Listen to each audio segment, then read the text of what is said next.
Hello everyone, it's Jamarl Thomas. Welcome to the Progressive Soapbox. So, I have an interesting one that has a bit of news associated with it, but I'm going to recount this in kind of the contextual way in which I understand this. To get across, because I kind of want to get across my emotional state. I know what another way to do this. So, I'm going to do this story from the perspective of in an odd contextual way in which I piece all of this stuff together.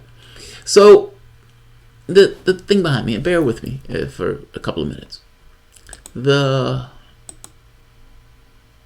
This behind me. This is us. From the perspective of Mars on a Curiosity rover, where the arrow points, that's Earth, that's us. That's where we are. That's where we are residing right now. We're a ball floating through space. My favorite picture of this is this one. This is us from the perspective of Saturn. Again, we're a ball hurling through the cosmos. It doesn't seem like that on the day-to-day thing as you interact with Bob or Susan at work and you eat your Cheerios and you sit in your underwear playing Xbox or whatever you do, however you pursue your particular day. It doesn't feel that way. We have interactions with one another that are personal and one-on-one or within a group, but it doesn't feel like at every pulsing moment, every beat of your heart, that we're a ball hurling through space. But that is indeed true. From the perspective of all of these different places, in this case Saturn, in the other case Mars, Earth was flying through space at breakneck speed, flying through the cosmos. I show that because I like to make this point of there's a difference in perspective of us in an everyday capacity and the things that we do in order to make ends meet versus a reality that supersedes the things that we do in our day-to-day life to make ends meet. Us being a ball hurling through space is somewhat of a flat fact. When you get into this, how we make our ends meet, particularly from the standpoint of a capitalistic system, well, that becomes more of a conceptual model. You can even say somewhat of a religious belief. But that's where we are. Now, within this context of this being where we are and there being a real, concept of real things, our scientists, the people on our planet that sent that rover to that particular place, that built this keyboard, that built that laptop, that built this monitor, that came up with the technology that would allow this mic to work in the way that the mic works. Hell, for that matter, to even send a signal from where I am to some satellite and getting the relativistic equations correct in order to be able to receive that information. There are scientists, our engineers, the people who explain and get across our reality to us. Those people have come together en masse to say, there is an asteroid that's going to hit the planet, and you have 12 years to get your house in order. Now, when I say asteroid, I'm using this somewhat as an allegory for climate change. These scientists, our high priests, have come down from the mountain and say, what you're doing is killing yourselves. You are going beyond the ranges of your habitable space, and in doing so, your environment that you've come up with, whatever you consider to be civilization, because understand it's not right or wrong. It's right or wrong only within the context of whether or not your behavior is going to end your life. If you are doing meth is probably going to kill you.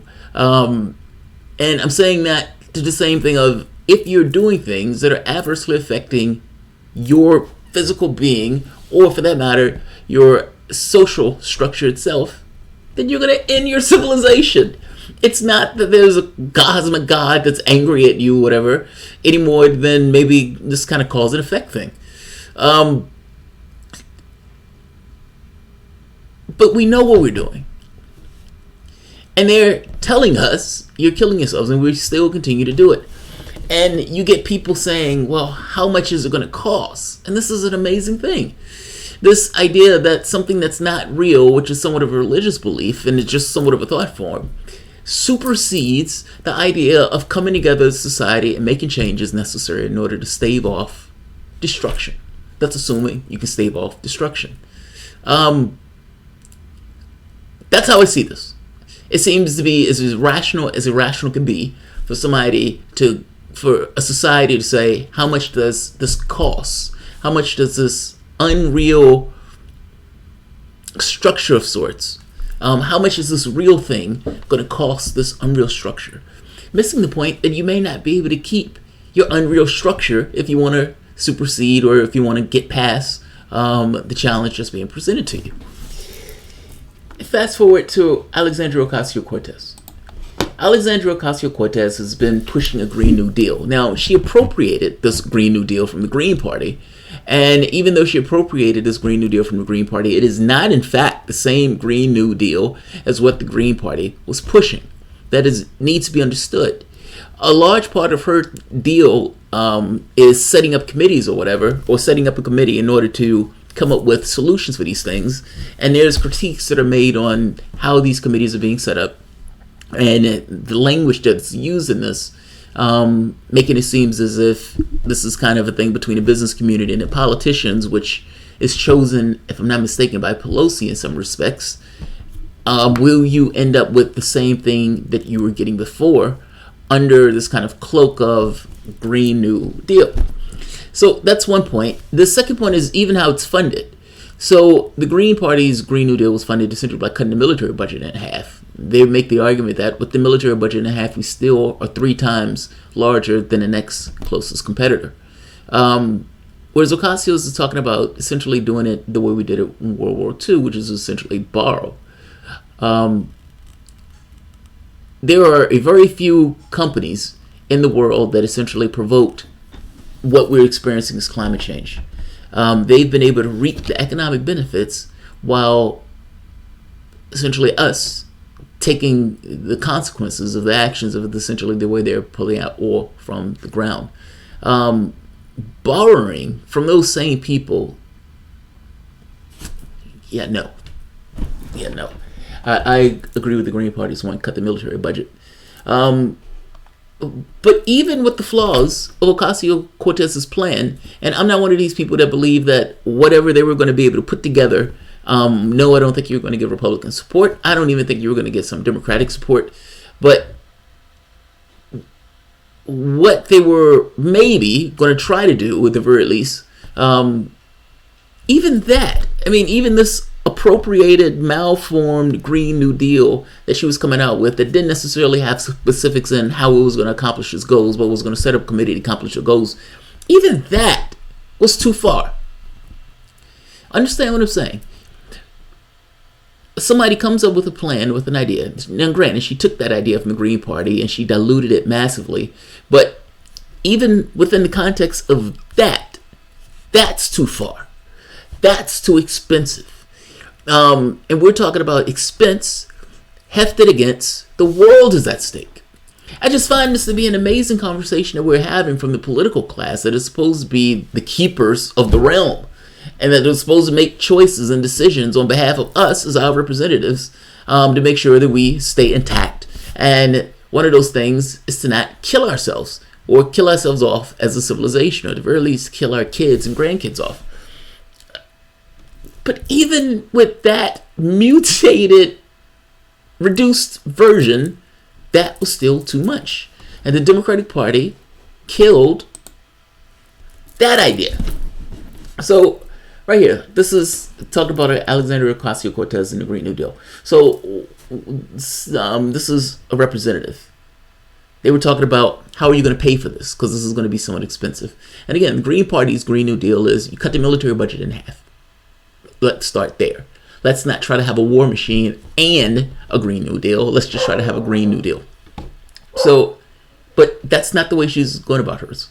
So one of the representatives, those type of tax increases are non-starter for Republicans and even many Democrats. I'm skeptical, said South Florida Republican Representative Mario Diaz-Balart, who does not support a tax on carbon emissions, even though multiple recent bills to tax carbon by Curbelo and Deutsch received support from lawmakers from both parties. The question is, what is the negative impact on the economy going to be? I found this is why I'm highlighting this particular passage, because this passage blew me away. The world is at stake. You have 12 years left to get your house in order. The world is at stake. There's an asteroid that's going to hit the planet. What are you going to do?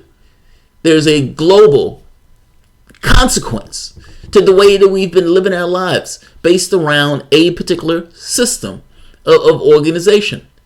What are you going to do? And his response to that, the question is, what is the negative impact on the economy going to be?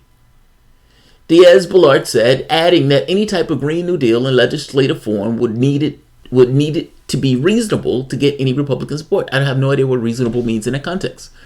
Right now, I'm seeing that China is doubling up on coal power plants. Our CO2 emissions have come down. So the question is, what are tax increases going to do to affect climate change? For now, Pelosi has sanctioned the rebirth of the Select Committee on Climate Crisis after Republicans disbanded it in 2011, though the body won't have the same powers as the full congressional committees. There isn't a prerequisite for committee membership tied to the campaign contributions like Ocasio-Cortez wanted, which would effectively bar most Republicans and Democrats from serving on it. The new body will be led by Florida Representative Kathy Castor, a Pelosi ally who has served in Congress for 11 years.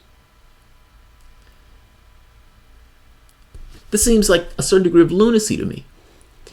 The Republican Party in this, to some degree, in an odd way, is blameless in a ridiculous sort of fashion.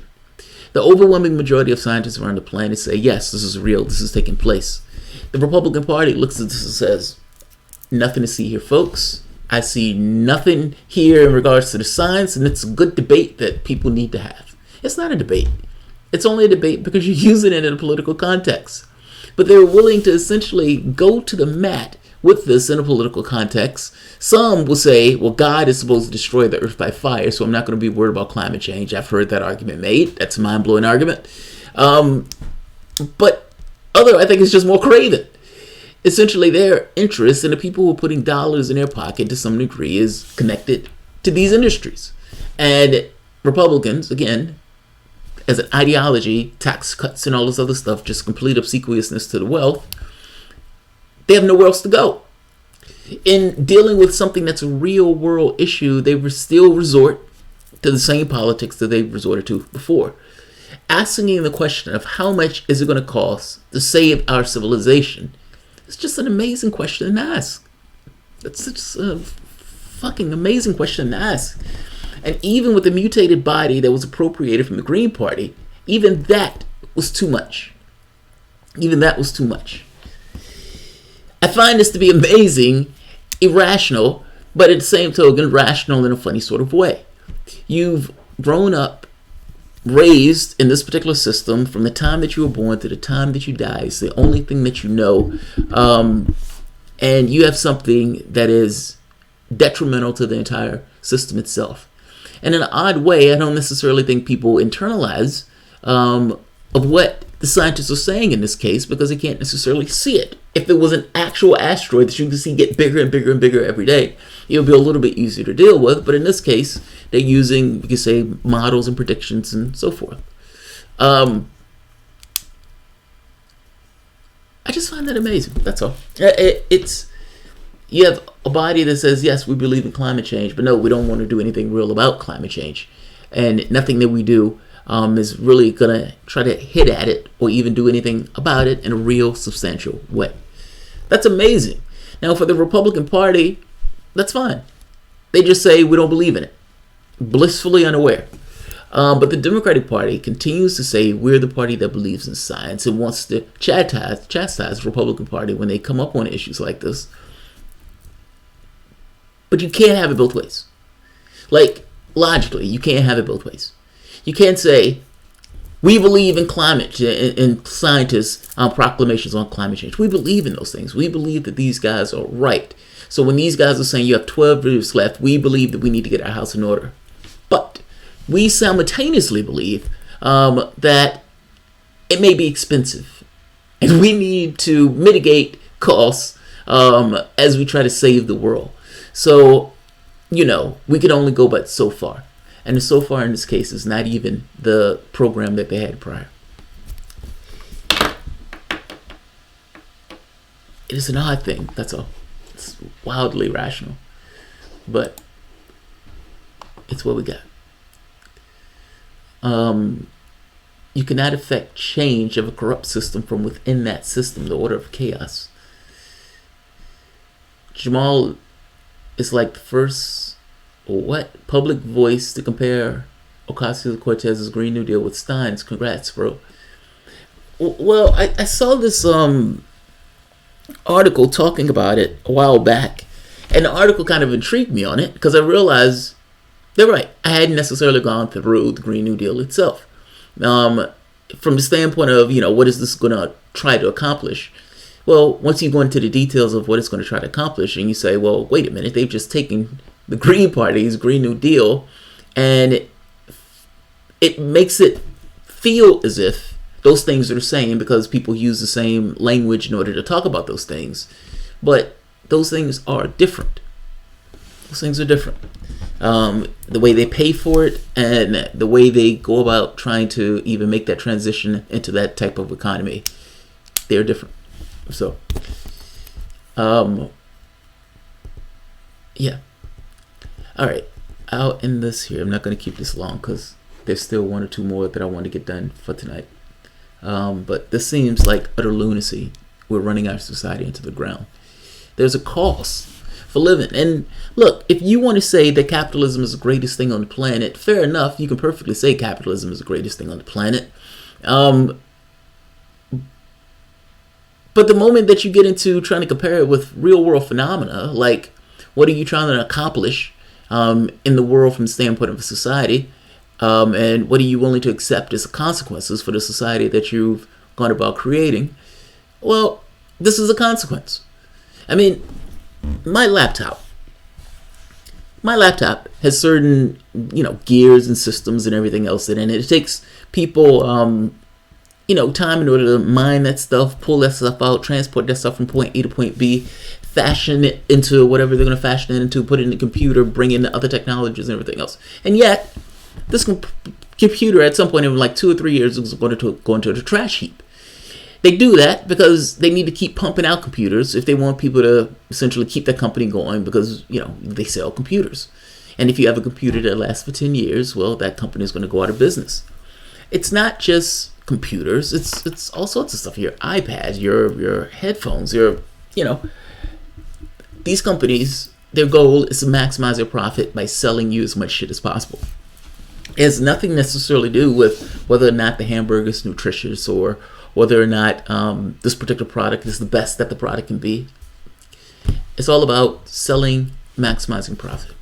So I guess my point is climate is not one of those things that factor high on that list. Climate is one of those things that's kind of an afterthought. And the moment that you get into, well, wait a minute, the way that we've gone about our affairs needs to change. The question asks, how much is that going to cost? And you're like, you understand that the world is at stake. Yes, but I know, but how much is it going to cost? It just seems like an odd and bizarre conversation. So, the carbon tax thing, yeah. That's another thing that's in her document. The carbon tax, which essentially allows companies to kind of skate. And in fact, they even mentioned one of the cases where in the UN's, if I am not mistaken, the UN's climate thing, one of the companies was able to get policy positions written into one of their laws, and they were bragging about being able to do that. Carbon tax was one of those things that they could game the system around. But still, I guess, and my point remains, even this was too far. The world is at stake, and even this is too far. We're a ball hurling through space. That's all we are. Everything else is stuff that we're putting on it. Thought forms, narratives, ideas, beliefs. The person who's sitting in the room with you is not necessarily the person who's sitting in the room with you. It's your perspective of the person who's sitting in the room with you. I'm just saying we're awash in things that we kind of believe and we set around us. But the true objective reality is we're a ball hurling through space. And just like anything else, we can tax our systems too far, in which case our society crumbles like many other societies or civilizations have crumbled before us. So, I'll leave it here. If you guys enjoyed the content, please feel free to share, like, subscribe. You can always support through PayPal or Patreon. Thanks all.